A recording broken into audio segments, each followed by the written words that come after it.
Okay, hello everyone. Welcome to a book based interview where today we talk to author Jennifer Wood.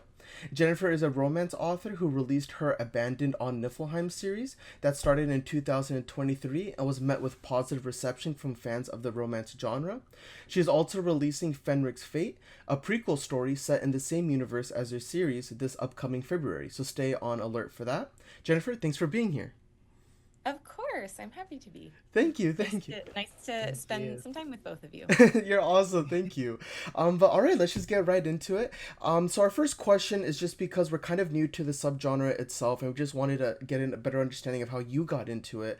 But what drew you to the monster romance genre, and specifically, how did you get into writing as an author? Because I know you talked about how you used to be a teacher, and I know that during COVID you were experimenting with writing and stuff. But how did that experimentation go for you? Well, so I was a perpetual student for a really long time. I went to college for 18 years straight, and so I did not get to read for fun for a very long time. And then about the time that COVID hit, and I used to be like a prolific reader. I was insatiable, and I would read constantly as a teenager. And then when I started reading for academia, especially when I was in law school, I couldn't read for fun anymore. So I got back into reading, and I gave myself a goal of reading 12 books for fun for that year. And by that, like January 15th, I'd read 30. And so like by June, I had read about 100. And so I ended that year at 200 books. And through that, I found the book community, which there's Bookstagram and there's Book Talk. Now, I tend to live on the Bookstagram side of things because I am old. I am an elder millennial. TikTok moves too fast for me and stresses me out. I tried. So I started with Romantasy, which is a really pretty gateway for romance readers. You've got a heavy romance plot, but you also have fantasy and magic, and I think it appeals to people who grew up on young adult with fantasy and magic and now are looking to have like some sort of romance aspect into it. So I got into Romantasy, and then you kind of just fall down a rabbit hole, and before you know it, you're reading monsters. I read several romantasy series, and then I read an alien series that I loved. I can mention it. It's Ice Planet Barbarians. A lot of people that are in the book community are aware of it. It's kind of your gateway into monsters because they're mostly human, they're alien, they just got a subtle differences, and then you get monsterier and monsterier as you go on. Got it. And I found that that was like the community where I felt like I fit. I started making friends there. And I got approached by some authors to be an ARC reader, and I was like, I don't know what that is. Like, what is that? And it's indie authors or smaller authors, or even just authors in general, will send out ARC copies, which is an advanced reader copy, to get early reviews. And since I had was started like doing reviews on Instagram, and people found me very enthusiastic, I had authors start approaching me to like to they wanted me to review their books, and I was like, sure, okay. And so then I started ARC reading, which led to and all of it. I had no idea what I was doing and nothing. All of this led to then I had somebody ask me to beta read for them, and I was like, what does that mean? And that's reading an unfinished book and like Oh. giving it a first pass of like you're not doing editorial, but you're like, okay, I think this needs some changes, just as from a reader's perspective. You're not expected to have any sort of experience.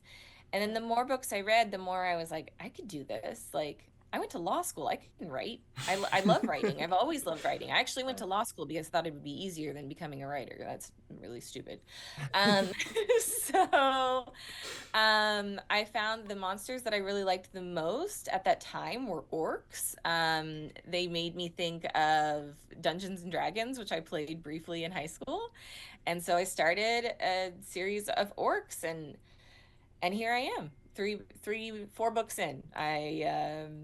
I'm 4 books in, and self-publishing is easier and weirder and complicated because unfortunately Amazon controls a lot if you publish through Amazon, but you are able to publish like just on your own if you know how to use the computer. Right, right. No, that's awesome. Thank you for explaining just the terms first of all. Like I've never heard of an ACR or no advanced reader ARC or Mhm. a beta copy of a book or anything. Yeah. I know that there's like beta. I'm a gamer, so I know there's like beta games, So and like the I beta version. So think right. about you're getting the beta version of the book. Right, right, exactly. No, that's cool, and that's awesome how you just being enthusiastic on your Instagram kind of helped you kind of Yeah. gain that platform to where people are like, hey, can you read this and let me know your thoughts? That's awesome. That's Yeah. hopefully something that we plan on doing as well on Book Base because there's moments where I'll read a book and I'll talk to Elias and Jalen. I'm like, we need this author now. Like, I'm looking around like, where we can reach out to them and stuff. And speaking of romanticy as well, Elias, Jalen, and I, we actually read A Court of Thorns and Roses. That was like one of the books in that we read together, and I know that's like another gateway book into the romanticy genre. It And is. it's so messy. Like that's one thing I don't like about romance is how like when the love triangles kick in, you're like, I never liked that character from the get go. I'm getting bad vibes, you know. And then Elias will be I like, I like this guy. Next thing you know, it's a You have a brawl. friend that starts reading ACOTAR and they're like, I love Tamlin. And you're like, oh, honey child, you haven't gotten to book two yet. Yeah, Yeah, Um, yeah, that's yeah, funny. That's yeah. It's like you're being yeah. manipulated. You just don't know it yet. Like give it time. Yeah, no, absolutely. you just don't know. Right, right. No, and I remember telling them, I was like, I don't like this guy. Like this guy is a little bit too hasty. He's coming up a little bit too fast, and He's I don't he's know. sus. Exactly. I'm with you. I'm with you. No, thank you for So that. And I this kind of goes back to I guess like the whole conversation about Dungeons and Dragons because we've also played Dungeons and Dragons. I'm a dungeon master and I've also worked on creating like worlds for people to be immersed in when you're role playing and like you're doing stuff like that. But when it comes to monster romance, how do you approach the world building aspect of it, and what are some of the unique challenges you face when you're creating these worlds? Oh, it's okay. So romantasy is generally like high fantasy. So you've got like with ACOTAR, you've got an entire world. Like that kind of thing really intimidates me. So with my first book, I was like, no world building. Like we're not, there's no world. There's nothing there. For one, I put it on another planet, which is good because then you don't have to follow the rules. right. For two, That's good. That's a good idea. I decided to have it loosely Norse based, Viking Norse based, but like I even have a disclaimer like this is loose, this is on another planet, this is Right. not accurate to any Viking situation at all. Because if you get yourself into like some sort of mythology that already exists, people Right. will like have things to say about you not being accurate to that mythology. Right. So Right. that can be really stressful. So world building for me, I definitely did as I wrote, and it was like there are parts of the book that books that my readers love that I like made up to fix a problem. Like in book 3, I needed them to get all of the furniture out of one of the buildings, and it was a second story Mhm. building, and I was like, I don't know how you do that. So I had them throw all the furniture out the window. I was like, I need this to happen faster. Just throw and everybody finds this scene so funny. And I was like, I was just trying to fix a problem because I don't know how to get furniture out of a building when you don't have Right. technology. So it's hard. It's hard to be consistent. Like I came up with a creature that had 8 legs, and then I accidentally said it had 6 legs, and someone messaged me and was like, your horse doesn't have the right amount of legs. And I was like, Yeah, it's my type of horse, right? So go away. Yeah. It's funny because sometimes when you're like reading something, you're like, how did the author come up with something? And like the answer is so simple. And I think sometimes even like in school, sometimes you read a book and you're really taught to like really dive into the literature, like analyze and like the symbolism of this, the symbol. But like when it comes down to sometimes it's start not that doing, deep. yeah, it's not that deep. I talk to my author friends all the time, and like Yeah, sometimes I'm like, it's not that deep. I needed to solve a problem. Like, right, right. And it must be funny to kind of see like how do you go about when someone reads your book and then you notice they latch onto something that maybe you didn't intend to be as funny, like the furniture scene. Like, have you found yourself kind of, I don't know if it's reading reviews or people giving you feedback, and then you're just like, that's so interesting. I didn't, this wasn't what I thought people would gravitate towards, or generally are you normally right where you're like, this is a part where people are going to be in suspense, but do you know what I mean? So, one of the biggest things that came out of my first book, the two things was apparently I'm funny. I didn't realize that. And so lots of commentary about how funny the book was, and Interesting. I didn't intend it to be. I didn't intend it to not be funny, but I also Right, didn't go right. into it like thinking it was funny. Yeah.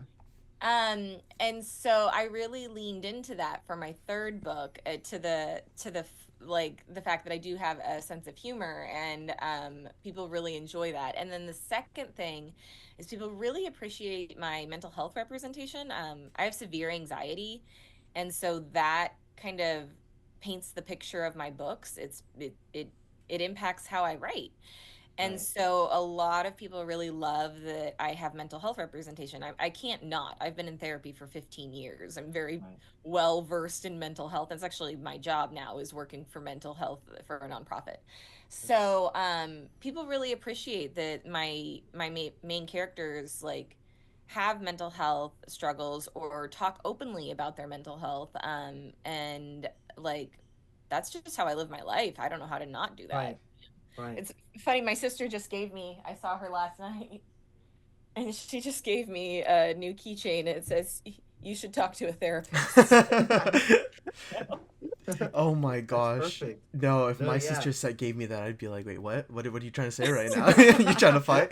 Both her and I are in therapy, so Okay, it's Oh, okay. got it. There's Okay, okay, context then. There's okay. context. That's But awesome. no, um I'm actually curious. So, what do you think, and this could be just kind of as a whole or specifically with your novels, because I know you're mentioning, mental health and stuff, but what does monster romance explore about human nature and relationships that maybe other romance genres don't? And I know you mentioned like how you have an emphasis on mental health, but what's the like human aspect that is kind of something that you need to maybe, I don't know, juggle with the monsters, or how does that work? so there's a couple of different reasons that people are drawn to monsters. I'll give you the baseline love easiest answer first. It's because they're giant and women want to be thrown around. That's it. That's the end. That's the whole, that's if you're not going that deep, okay? Right, right, That's right. the answer. Then if you want to dig a little bit deeper, it's the monstrous aspect of the male main character, or female main character, whatever, of the monster, is up front, and you know what to expect. Like, they may look terrifying, but usually underneath they're a big softie. And I was already writing when that whole thing about, if you're a woman alone in the woods, would you choose the bear or the man? And all the Right. women were like, bear 100%. And I think it speaks to that, is that like with the bear, you know what you're getting up front. Like with a Right. monster, you see the big scary creature, you know what Right. you're going into. Like, and Interesting. um a lot of monster romance, the monster ends up being what's called in the genre a cinnamon roll, which is just like a big softie. Got And it. so readers are really drawn to that, like just big monstrous character who actually just like wants to like feed you snacks and take care of you. Um, Right. so, but the discourse does get like pretty like deep involved in like what does it mean about the other, like to be othered and that sort of thing. It's not that deep for me. Got it. It's not. It's just like when people get into some people will I don't know if you want to edit this out. Some people will get into how is the monster representing a certain race, and that's definitely not how I write and not how I've ever thought about it. Right, right. And I think that's a misrepresentation. Um, but it's definitely seeing someone for what they are up front and loving them anyways. Mm, Yeah. totally, totally. I never thought about it like that, but that actually makes a lot of sense. Yeah. Before we actually stray away from that topic really quick, I did have another question. So, I know that you just mentioned that you do have severe anxiety. I have anxiety as well. And I know that you put a heavy focus on mental health in your books with your protagonists and your characters.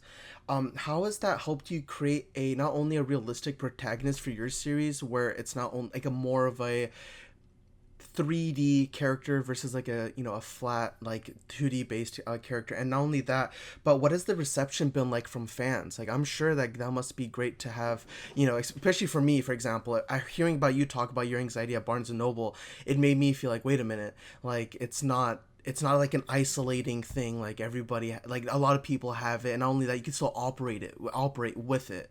And I was just wondering, like, what has that been like for the public eye and for you personally creating these characters?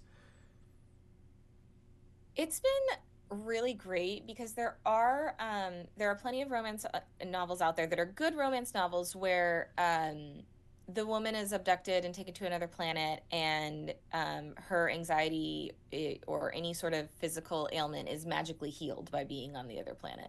And I just didn't want to do that. I felt like, so my first book, I really came from a place of, if I woke up on an alien planet, my number one question would be, do you have drugs? Like I'm gonna need some Xanax here.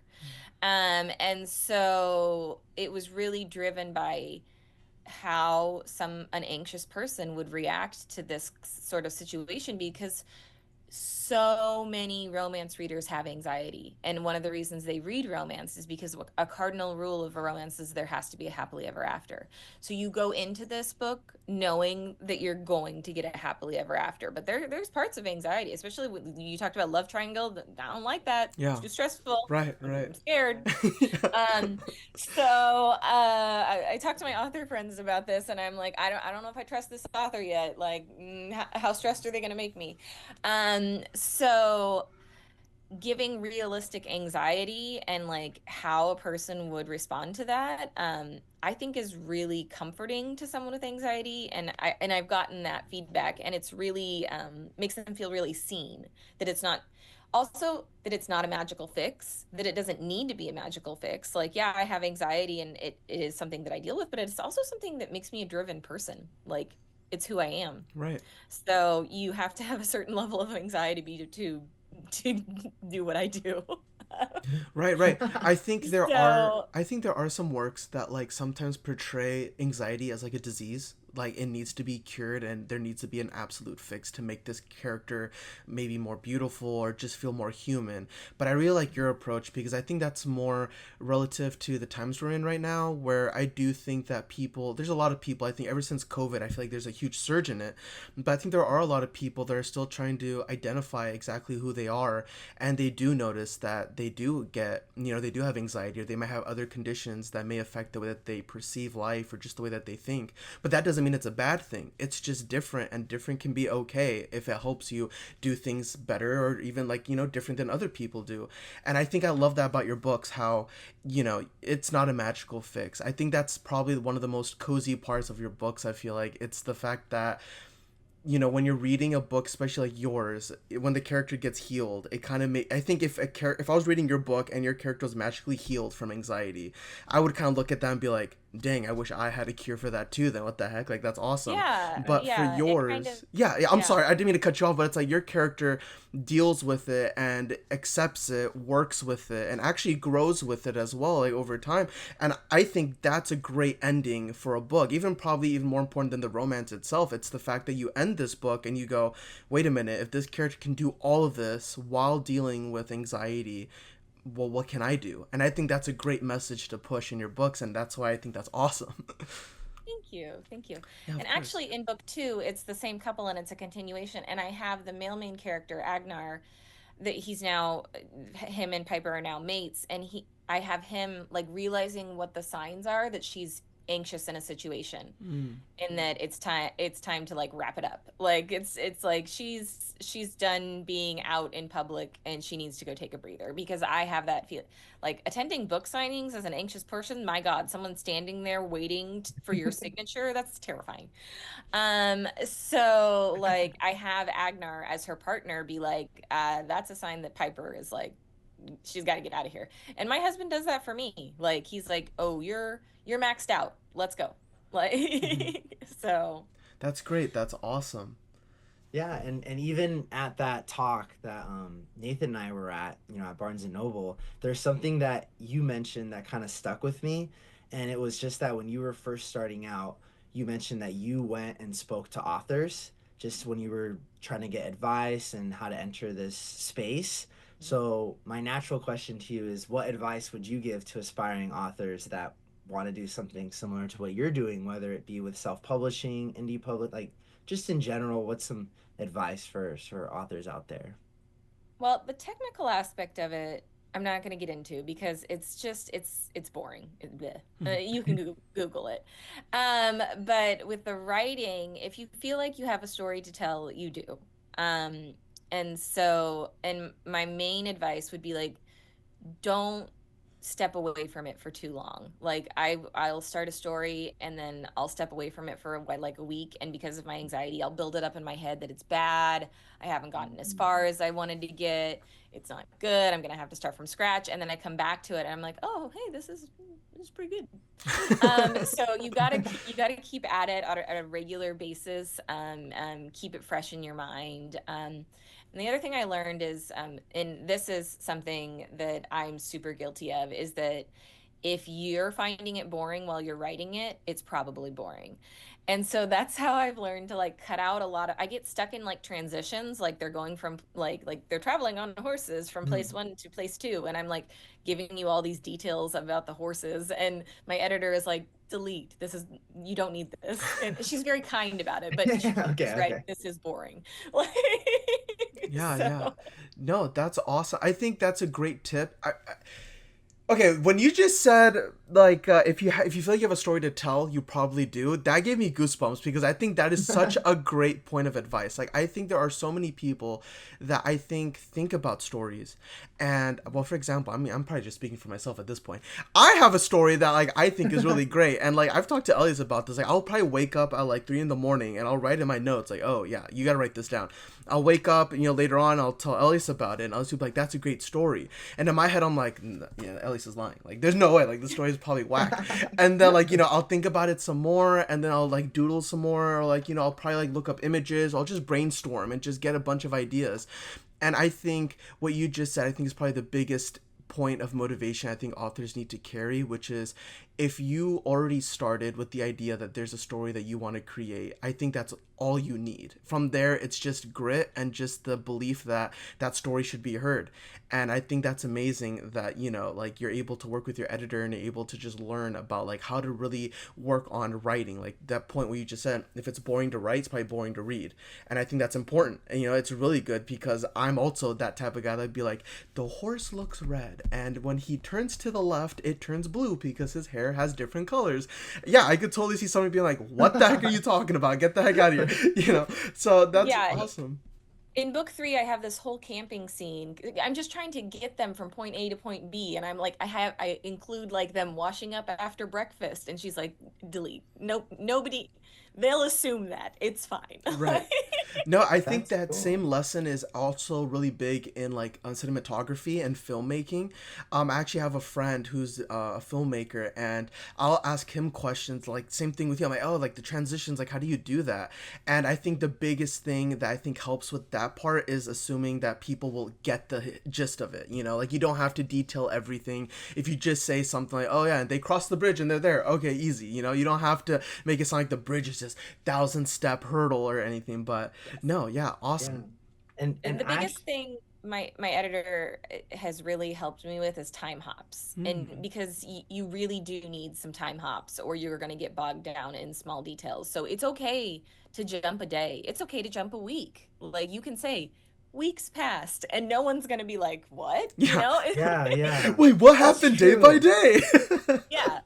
That's actually really true because I know a lot of books like it's very normal, but Yeah. yeah, what you saying it out loud like that, yeah, that's very. But you mentioned something specifically about your advice that I was just kind of curious about. You know how you said like you'd write something and sometimes like if you have anxiety or you're anxious, you stop writing. It's been a couple weeks and then you're kind of like, nah, maybe it's not that good. Like, how do you deal with time management then in general, where when you should be writing, or like do you schedule it? Is it when you're feeling it? Like how does that time management specifically? Like I'm just I curious. am a scatterbrained lunatic. My writing time theoretically should be from about 9 p.m. till about 1 a.m. Now, Okay. I but it depends on what I'm working on. Right now, I'm working on 3 different projects. And so it depends on my deadlines and it depends on what I have. So I'm lucky that my day job is remote. So if I have light meetings, I can squeeze in writing in between meetings. So I tend to, well, I do because I have 2 children. Every Saturday, we as a family, the 4 of us, sit down and figure out who's picking up the girls from school and who's taking them to dance and who's cooking dinner every day. And so from that point, I know my schedule for the week because I've looked at all of my meetings. And so then I can look at each day and be like, okay, this is a day I can get writing done. This is a day I can get writing done. But on top of that, when you're an indie writer, you also have to think about, okay, when am I getting my marketing done? When am I getting, when am I doing my social media posts? That sort of thing, which a lot of authors struggle with because it's anxiety inducing to have a public presence, and to be the one that's in charge of that public presence. Like if you end up getting canceled accidentally, like you can't blame a publicist if that's on you. Right. So I look at my each week because I still have a day job, and a lot of indie authors do still have a day job. There's some, I mean, there's plenty that shift into full time writing. I'm not looking to get into that space until my girls are out of school, just because want the stability of like a day job for them and for our family. But I'd love to be an old lady writing monster romance and like living on the edge of the woods. So I write where I can fit it in. Sometimes I'm writing at the dance studio. Sometimes I'm writing at the dentist office. But mainly it's in between meetings and late at night. Awesome, awesome, awesome. And yeah, so I mean, we're actually approaching to our last question, but this actually has to do with book based because I actually went on your website and I read your bio, and I think it's really cool how ever since you're a little girl, you're reading so much, like in school and stuff. And I was just really curious. Not only like I wanted to know your thoughts on what do you think is the important part about socializing around books, because I feel like we live in a world where people don't really talk about literature anymore, and I feel like that's a shame. I mean, I don't know if it's because of COVID or just technology or whatever, but that's a real big focus of book based where we really want readers to be able to communicate about their love for books. But I also wanted to ask, in your life, did you ever talk to friends or family members growing up like about books, or did you ever have somebody that you can go to that was like a fellow bookworm and you're like, hey, I just got to chapter 7, this thing is crazy? Like, I was just wondering like what your journey was with the books growing up. Yeah, so unfortunately, I am the Harry Potter generation. And so I think we just have to acknowledge that J.K. Rowling has become problematic, but that's what I grew up on. I went to all of the midnight openings, like of the movies and all of the midnight books. One time I drove 2 hours to get the book at midnight when it came out at Barnes and Noble. Wow. And I was 20, and I drove from Yosemite to Fresno.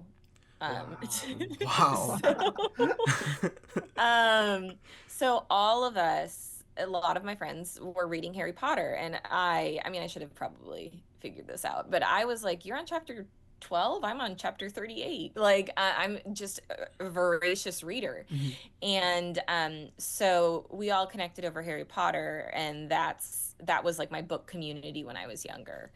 And then when I got back into reading as an adult, it's Bookstagram. Bookstagram and Book Talk is where I've made all of my author friends, all of my reader friends. And and now, if you're really in the know, you move to Discord, and I'm on Mm. Discord. And that's Oh. where all of my friends are. And we talk about books all day, every day. That's So, cool. That's awesome. Yeah, no, we yeah. definitely do the same thing on our Discord. Like, well, actually, we don't I didn't chat. even know what Discord was 2 years ago. I found out because I was trying to buy a PlayStation for my husband, and someone was like, "Go to Discord." I was like, "I don't know what that That's actually is." how we found about Discord, because it's a gaming thing. It started off as a gaming platform and then it just Yeah. Yeah. became a more of a general use thing. But no, that's so cool. That's something I do with Elliot. Like, he'll be playing video games. I'll just hop into his call. I'm like, hey, I need to talk to you about like this. Like, either I'm reading something that's really dope, or hey, we need to talk about like a new idea for like writing or something. And like that's really cool. and I think that's awesome. However, like even though the the stories change, like it went from Harry Potter now maybe romantasy or even any other romance or any other type of book. I think it's cool how you still kind of have people to talk to and stuff, and I think that's really important because I think one of the biggest obstacles when it comes to getting back into reading, I didn't know what to start with, and I didn't know who to go to kind of help me get on that path. And because That was my problem is yeah, and I started with Facebook, and it was not the place. I was like, no, all of these people are like 20 years older than me and I'm right, old. So I was like, where are the people that read these books? And right, I just kept digging in the internet until I found Book Talk, and I was like, I have to start a TikTok. I don't know how to do that. right, So that's Bookbase would be like a great solution for people that like TikTok moves too fast for me and it's too dramatic. yeah, I like Bookstagram. It's a little bit slower, a little bit more manageable for the elder millennial who grew up on cassette tapes. right. But like having a community of people that all read similar things, is like because we all have a language now. We all speak in acronyms, and if you're like new to the community, I'm like, what's HEA? And it's happily ever after, and I didn't know what that meant. And they're like, a romance has to have an HEA or an HFN, and I was like, what HFN, happily for now, meaning there's going to be a sequel. They're happy, but there's going to be another book. Got And it. like you don't know what any of that means, and so you kind of have to be ushered in. And so if it weren't for my kind of like insistence that I was going to find a book community, I probably would still be like floating. Right, absolutely. No, Yeah. I think I was floating for a very long time. And again, if it wasn't for Elias, Elias would bring up, like, oh, he used to read biographies. And I was like, biographies? I'm like, those are people. Like, I was used to reading about, like, fiction and stuff. And the next thing you know, I'm reading, like, a book on, Michael Jackson or Benjamin Franklin with him. I'm calling him, like, chapter 10, what did Benjamin just do right now? This is crazy. And it's crazy because if I didn't know Elias, I wouldn't be able to really read like a books like, or even have that encouragement to keep on going. Because I think that's another thing is that even if I would start a book, I wouldn't finish it. I'd get like either Mhm. bored or I'd be like, I don't have the Get time for the busy. busy. But when somebody goes, hey, did you read? You kind of get that weird pressure where it's like, oh, yeah, you're reading? Okay, then yeah, I'll keep on Well, going. like with ACOTAR, if you're talking to someone and they're like are in love with Tamlin, you're like, you need to keep reading. I'm gonna Right. bother you until you read. I'm Yeah. sorry. Like you have to. Right. Like Yeah, no, absolutely. I have so 4 alarms set up for each point of the day. You're gonna get a call and you're gonna get a reminder, hey, keep on reading because that character is not nice. Yeah. how do you feel about Tamlin now? How do you feel Right. about Tamlin now? Right, right. Imagine they're like, I finished the series, I still love Tamlin. Okay, well you can delete my number and we can just start new. Yeah. So, That's yeah, awesome. it's and now that I'm in the author community, I am fortunate enough that I get to read some of my favorite authors' books as they write them, Oh, That's and so that cool. is delightful for me. Wow. All of my author friends I'm actually going to a writers retreat after Christmas to we're just gonna hang out and write for 5 days, and I'm really excited. Elias, write Can I that down. actually Write I that want to down. ask really quick. Yeah, no, what is an author's retreat? This is just something that you just brought it up. Like I don't like you don't have to give out the big secrets, No, but I'm no, no, no. curious like how yeah.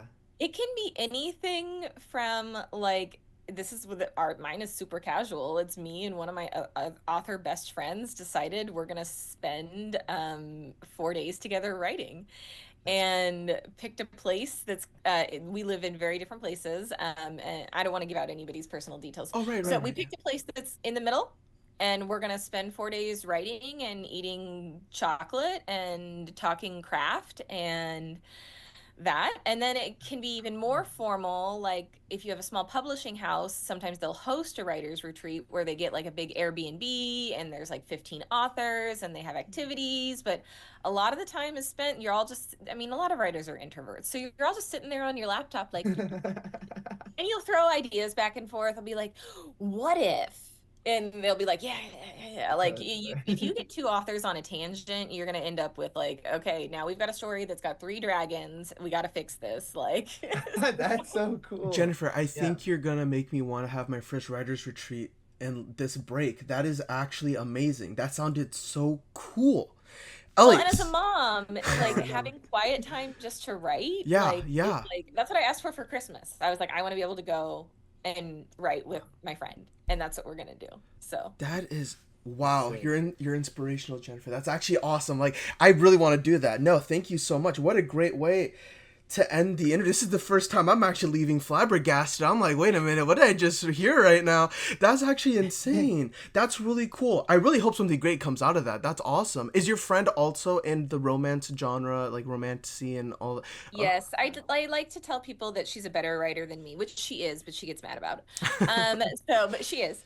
And she's been doing it longer than I have. And I am currently working on I'm editing Fenric for Niflheim, and then I'm working on a Dark Little Red Riding Hood retelling that I really need to get out some chapters on. So I'm hoping to finish that over the writer's retreat. Wow. So once you start in like the writing world, you speak in word count instead of pages, which I didn't realize was going to happen to me. And now I don't even know how many pages my books are. I know the word count. So like my first book was like 75K pages, no idea. So I'm hoping I can get out like 50K during while we're out, Yeah. but like a solid day of just writing, I could probably do 6K, but that would mean like we didn't break to talk or like get coffee or just like do nothing, Yeah, which yeah. Right. we're gonna do some of. Right, right, absolutely. Dang, that is so cool. So, Yeah. I just want. Can I ask something? One more thing, Nathan. This is. We're going a little bit over time here, but I, thank you I'm so good. much. I have plans at 5 o'clock, so that's what Oh my Cool, gosh. cool. We're having a Right, writer's so- retreat right now. Everybody bring up their laptops. We're Let's writing all till start 5. over right Yeah. now. That's actually really cool. Yeah, with the editor, because now I'm thinking about the editor. So how does that? So you go in, you're writing at the writers retreat, 6K, all the word count and everything, and then you come back. Like, I'm curious. Maybe we should interview an editor too one time, Nathan. Like, I wonder what the editor's perspective is. Like, how much. I don't know if you know, but like when you come back from that writers retreat, like they got some work to do, right? Like, how does that? What's the editor author relationship, especially when you go to something like a writing retreat? Would an editor ever, I know if like you're friends with the editor, would they ever come in? Do you feel like they could kind of either, I don't know if it's like intrude on the creative process by saying, whoa, whoa, whoa, like slow down, I'm the editor, this is you got, or is that helpful? I don't know, like having an editor right next to you. I'm just curious about that with the editor. So in the indie author world, because if you're in a big publishing house, like you don't have you're not Right, right, I'm not big publishing house, so I can't speak to that, but I right, know the right. editing process is much more rigorous and much more like strict. The writer that I'm going on the retreat with is my editor. Oh, cool. So This is it. This is a wrap. That's This is literally my this is question. I'm this is so our glad own I book. We have our own movie going on right now. We have a book coming out, and so it's just she's one of my best friends, and Okay. she's an amazing writer, and she edits professionally, and she has done that, and she's also tradpub, been traditionally published, and so she offered to. What a lot of people don't realize is there's different levels of editing. She does my developmental editing, which is really like looking at the story, pointing out if there's problems, pointing out if the character feels underdeveloped, if the story feels underdeveloped, if there's fixes that need to be made in the story. And then you can have another level of editing, which is copy editing and line editing, where you're looking at grammar and word choice, and you're not really changing the story, you're just making it flow better. Right. And because I want two levels of editing. So Okay. I have a developmental editor, and then I have like a copy or a line editor. And so once again, like I'm so new to this, like I might not even be using the word copy editor or line editor correctly, but it's the more small grammatical stuff and not the like this character needs more growth, which is what my first editor would say to me. Mm. And her and I are close friends, and we have a close relationship. So not only um will she talk to me about the book, she'll talk to me as I'm developing the character. Like in my last book, I kept writing the beginning, and I was like, this character keeps coming out too sad, and her and I would go back and forth about it, and I finally was like, maybe he's just supposed to be sad, and he was. And you have to sometimes listen to your character, and he was sad for the first chunk of the book, and I had to Wow. work through that with him. And I Yeah. did not believe when I started writing that your characters will take on a life of their own, and they will. They will. Steve was wow. sad, and he was determined to be sad. That Man. is, man, this is making me want to write my own book right now. This is crazy. No, thank you so much for the inspiration and the words and the stories. I really hope that this writer's retreat goes well, and I really hope like everything goes This will be well our with. second one. We did one in the summer, which was amazing. And I finished a book that weekend. Oh So my yeah. God, it's bi-yearly. Wow. This is good. This is good. I'm really excited for you guys. Just before anything, I just want to give a shout to anybody that is watching this. Please follow author Jennifer Wood with one N. Everywhere she's active on Instagram, and she's also Jennifer Wood with one N on Blue Sky as well. And then her website www.authorjenniferwood with one N.com. So yeah, please check that out. But I just want to say, Jennifer, thank you so much. This has been such a fun interview. Just talking to you, we've learned so much. Yeah. I definitely will let you know how my writers retreat will go. I'm gonna start planning this right now. Like I'm actually excited. But thank you for everything. Like this, it's been an honor talking to you and everything.